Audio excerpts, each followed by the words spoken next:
John O'Brien, owner of Grandpa Ray Outdoors, having a little video seminar of sorts, kind of a quicker hitter today on deer nutrition talk. I've covered different things nutrition wise in the past, but I'm going to give you just a little different perspective. Back around 1991, I got involved with some early research on phytase enzymes and high lean hogs. And again, it's a hog is much different than deer, right? But here's the concept. When you have really great genetics, a different type of body, it takes a whole different plane of nutrition. So when you're talking deer nutrition, which I got involved with about the same time, and it's followed throughout my career, uh, so many people talk about genetics being the biggest factor on uh, growing big deer and well-developed antlers and such. But it's genetic expression. So you can have the best genetics in the world, but what happens if you don't have the right nutrients, the right groceries to allow your genetics to express? The wheels can fall off. That's what people don't think about. With high lean hogs, you can't feed them like a heritage breed hog, or else the wheels will fall off. Um, Other ruminants, goats, and meat goats, you can feed an average diet.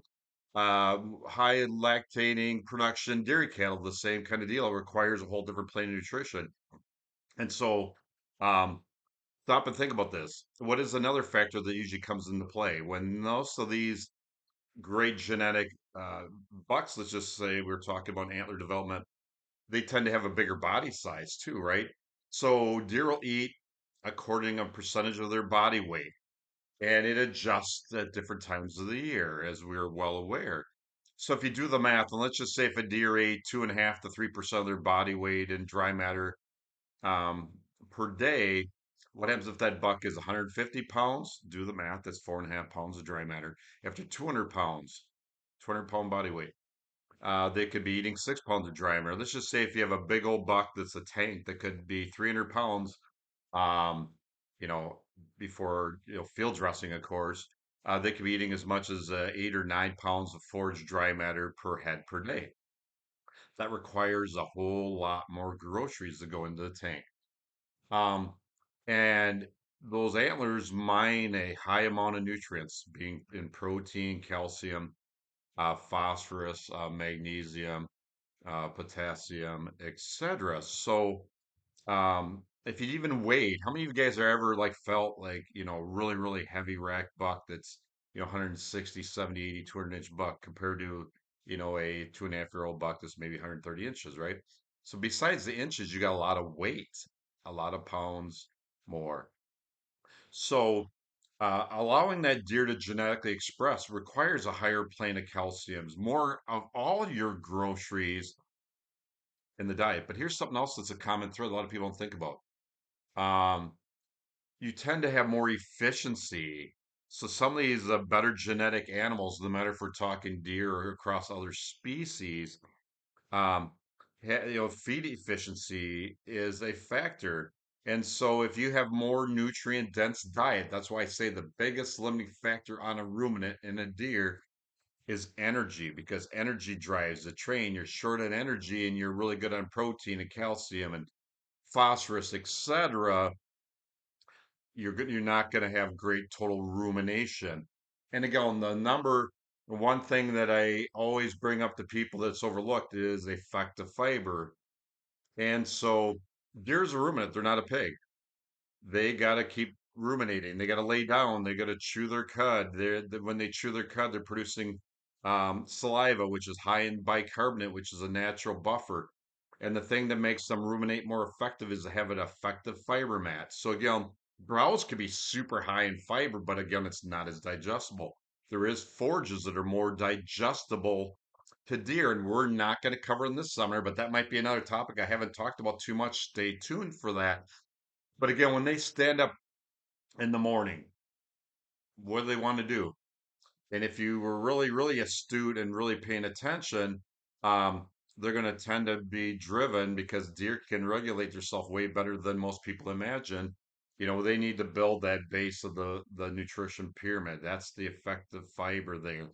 because even if you're going to be talking later season and they were going to be soybeans and corn and other low fiber products, you need to have a good amount of effective fiber that's able to be broken down at different phases, fast, medium, speed, and also slower, so that when those higher nutrient groceries are going into the rumen, they're not getting flushed through the system so fast. That's why um, if a guy was just going to say, well, we need a lot of energy, just give them corn. It just gets flushed through the system too fast. So even though corn is really, really high in energy, but if you're not capturing it and it's flushing through the system, what good is it? Besides, there's other detrimental factors with acidosis and low pH, et cetera, et cetera.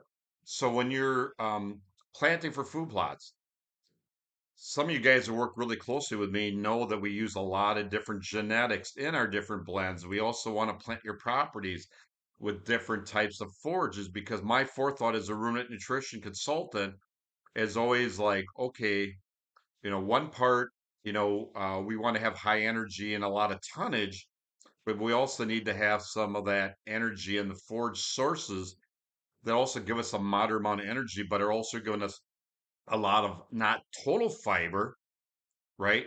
But a lot of effective fiber that's being able to be utilized. Because if we have a lot of really high fiber, for example, let's just say if deer were eating sorghum sudan grass, mature oats, way high in fiber, but again, it's broken down really slowly and maybe not as effectively. And it also sucks up, takes energy to help break that down. And so again, you're losing energy by trying to break down fibers that are actually lower in energy. Does that make sense? Maybe not, but let's just get back on track and just tame it down just a little bit. So the key thing with the ruminant diet, you got to have browse, right? And again, sometimes we can't control what deer are browsing. I mean, browse could be weeds. Weeds are really effective at different times of year. But when you're planting your food plots, so many people rely on corn and beans, right? But the fiber levels, as we are aware, are not very effective.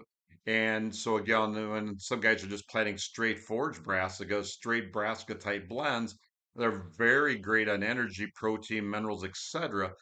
But the total fiber is very low and broken down rapidly. So we're actually netting. We're actually not able to grit great rumination. So if you're going to use a high amount of brassicas in your diet, that's where I bring up the guys, using some oats, some winter oats, and in some cases winter grain. Alfalfa, for example, way more fiber, but it's an effective fiber, and it's also broken down at a different speed than your clovers.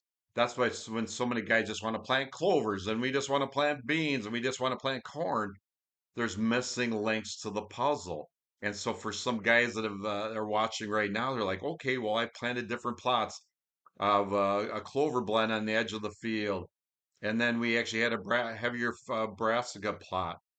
Then we had more of a winter grain focus, and maybe we had some soybeans beyond that, or grain sorghum, etc. And if you really sit and watch deer, they don't just go to one area and mob graze and leave. A lot of times they might bop from strip to strip to strip. And that's why I'm a huge advocate of using different strips for not just strategy and predicted movement, but for total diet, feed efficiency, rumen efficiency. So some of you guys might be sitting, well, these are just free range wild deer. Why are you trying to treat them maybe like a managed intensive grazing type animal? Deer will tend to eat what they eat when they eat it for a reason. And again, if you read each of my books, you'll see that one of my books is called The Next Bite. We cover a lot of aspects of this discussion in that book. So stay tuned for another seminar coming up where we'll get in a little bit more depth for you guys that really, really want to get in depth. You're really hardcore, no matter if you're trying to grow really high scoring antlers or if you're just trying to have overall health, good body condition, even on your does, fawns, your overall deer herd. John O'Brien, Grandpa Ray Outdoors.